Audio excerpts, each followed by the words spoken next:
Been tweeted after Justice Brett Kavanaugh left a Washington restaurant due to protesters. The tweet reads, "Sounds like he just wanted some privacy to make his own dining decisions." Is that appropriate, sir?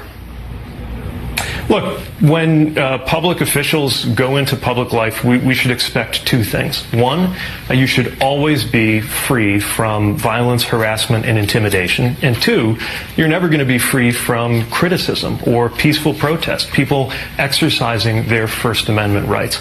Okay. And that's what happened in this case. Remember, the justice never even came into contact with these protesters, reportedly didn't see or hear them.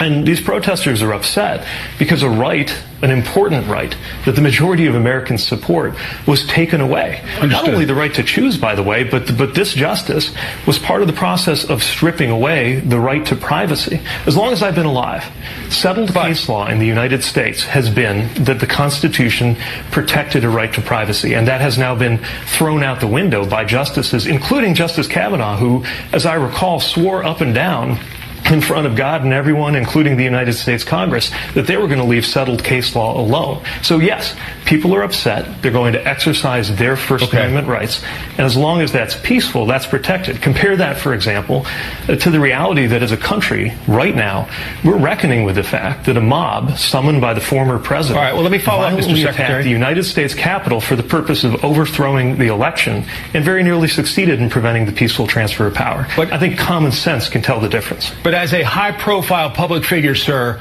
are you comfortable with protesters protesting when you and your husband go to dinner at a restaurant?